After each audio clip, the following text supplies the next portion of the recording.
1857 ये सिर्फ एक साल नहीं है, ये एक कहानी है। कहानी उस वक्त की जब भारत ने पहली बार एक साथ मिलकर गुलामी की जंजीरों को तोड़ने की ठानी। ये सिर्फ एक बगावत नहीं थी, बल्कि ये उन हीरोज की गाथा है जिनकी हिम्मत ने आने वाली पीढ़ियों को आज़ादी का सपना देखने की वजह दी। तो चलिए आज इस कहानी के पन्नों को पलटते हैं। और ये जो लाइन है ना, यह केवल एक विद्रोह नहीं था, यह था भारत का पहला स्वाधीनता संग्राम। यह सच में इस पूरी क्रांति की आत्मा है। यह लाइन हमें बताती है कि ये कुछ सिपाहियों का गुस्सा नहीं था, नहीं, ये पूरे देश की आज़ादी के लिए पहली बड़ी आवाज़ थी। तो सवाल ये उठता है कि आखिर ये क्रांति की आग एकदम से कैसे भड़क उठी? सच तो ये है कि ये आग अचानक नहीं लगी थी। ये तो पिछले 100 सालों से धीरे धीरे सुलग रही थी। अन्याय और अपमान की आग जो बस एक शोला बनने का इंतजार कर रही थी। कहानी शुरू होती है ठीक 100 साल पहले, 1757 में, प्लासी के युद्ध से। सोचिए, ईस्ट इंडिया कंपनी आई थी तो बस व्यापार करने, लेकिन देखते ही देखते वो व्यापारी से शासक बन बैठे और अगले 100 सालों में उन्होंने धीरे धीरे करके पूरे भारत पर अपना कंट्रोल जमा लिया, अपना शिकंजा कस लिया। तो ये जो गुस्सा था, इसके 4 बड़े कारण थे। सबसे पहला पॉलिटिकल, अंग्रेज एक के बाद एक भारतीय राज्यों को हड़पते जा रहे थे। दूसरा इकोनॉमिक, उन्होंने इतने भारी टैक्स लगा दिए और हमारी लोकल इंडस्ट्रीज को ऐसा बर्बाद किया कि लोगों की कमर ही टूट गई।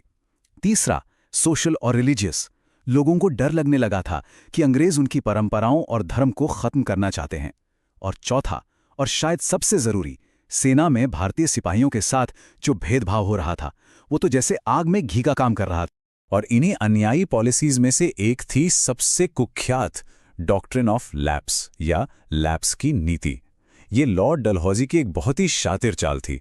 मतलब, अगर किसी राजा का अपना बेटा नहीं है तो उसका राजपाट सीधा अंग्रेजों का हो जाएगा। और इसी रूल का इस्तेमाल करके उन्होंने झांसी, सतारा और नागपुर जैसे कई बड़े राज्यों पर कब्जा कर लिया था। तो माहौल पूरी तरह से तैयार था। सालों का दबावा गुस्सा बस एक चिंगारी का इंतजार कर रहा था, और वो चिंगारी बहुत जल्द लगने वाली थी। और वो चिंगारी क्या थी? एक नई राइफल, एनफील्ड राइफल। अब दिक्कत राइफल में नहीं, उसके कारतूसों में थी। इन कारतूसों को बंदूक में डालने से पहले दांतों से काटना पड़ता था, और अफवाह ये फैली कि इन पर गाय और सूअर की चर्बी लगी है। अब सोचिए, ये बात हिंदू और मुस्लिम दोनों सिपाहियों के धर्म पर सीधा हमला था। ये एक ऐसी लक्ष्मण रेखा थी जिसे अंग्रेजों ने पार कर दिया। और इसके बाद जो हुआ वो बहुत तेजी से हुआ। आप बस घटनाओं की स्पीड देखिए। 29 मार्च को बैरकपुर में मंगल पांडे ने अपने अफसरों पर हमला किया। कुछ ही दिन बाद उन्हें फांसी दे दी गई और वो इस क्रांति के पहले शहीद बन गए। फिर कहानी पहुंची मेरठ। 9 मई को 85 सिपाहियों ने उन कारतूसों को इस्तेमाल करने से मना कर दिया और उन्हें जेल हो गई। और फिर ठीक अगले ही दिन 10 मई को उनके साथी सिपाहियों ने बगावत कर दी, जेल तोड़ दी, और यहीं से शुरू हुआ भारत का पहला स्वतंत्रता संग्राम। मेरठ की सड़कों पर बस एक ही नारा गूंज रहा था, मारो फिरंगियों को। यह सिर्फ एक नारा नहीं था, यह ऐलाने जंग था। यह गुलामी की जंजीरें तोड़ने का खुला ऐलान था। अब पीछे हटने का कोई रास्ता नहीं था। तो बगावत तो शुरू हो गई, लेकिन अब उसे एक मकसद चाहिए था, एक मंजिल चाहिए थी, एक ऐसा सेंटर जहां से ये क्रांति पूरे देश में फैल सके। और वो मंजिल थी दिल्ली, मुगल सल्तनत की राजधानी और भारत का दिल। मेरठ से बागी सिपाहियों की टोलियां रातों रात दिल्ली की तरफ निकल पड़ीं। उनका लक्ष्य साफ था, दिल्ली पर कब्जा करो और अंग्रेजी हुकूमत को जड़ से उखाड़ फेंको। और दिल्ली पहुंचकर उन्होंने एक बहुत बड़ा कदम उठाया। उन्होंने मुगल बादशाह बहादुर शाह जफर को, जो अब काफी बूढ़े हो चुके थे, अपना नेता और हिंदुस्तान का शहंशाह घोषित कर दिया। देखिए, जफर के पास असल में कोई ताकत नहीं थी, पर उनके नाम ने इस पूरी बगावत को एक चेहरा दे दिया, एक पहचान दे दी, और दिल्ली बन गई क्रांति का एपिसेंटर।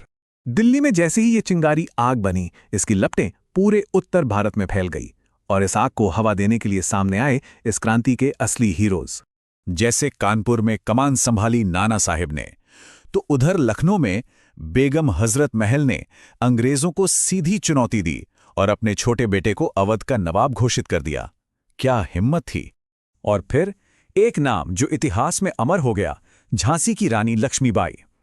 जब अंग्रेजों ने उसी लैप्स की नीति का बहाना बनाकर उनकी झांसी हड़पनी चाही, तो वो सिर्फ एक रानी नहीं रहीं, वो बन गई बगावत की वो ज्वाला जिसकी मिसाल आज तक दी जाती है।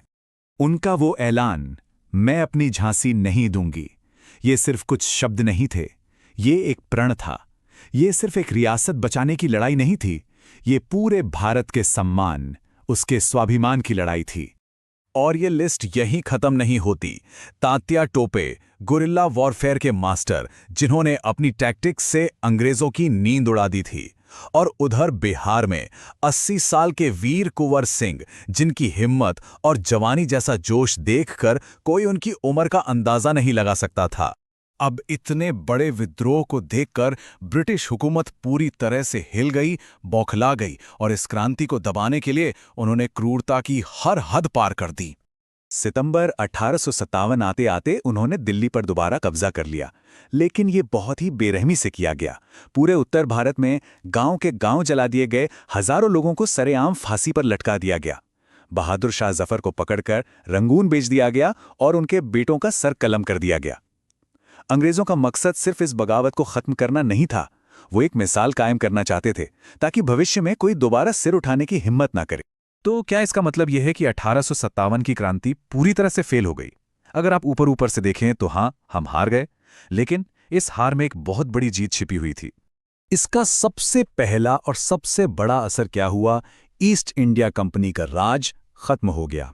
ब्रिटिश सरकार को यह बात समझ आ गई कि एक ट्रेडिंग कंपनी इतने बड़े देश को नहीं संभाल सकती। तो 1858 में भारत का शासन कंपनी के हाथों से लेकर सीधे ब्रिटिश क्राउन यानी ब्रिटेन की महारानी के कंट्रोल में आ गया। लेकिन असल और सबसे बड़ा बदलाव जमीन पर नहीं, लोगों के दिलों में आया।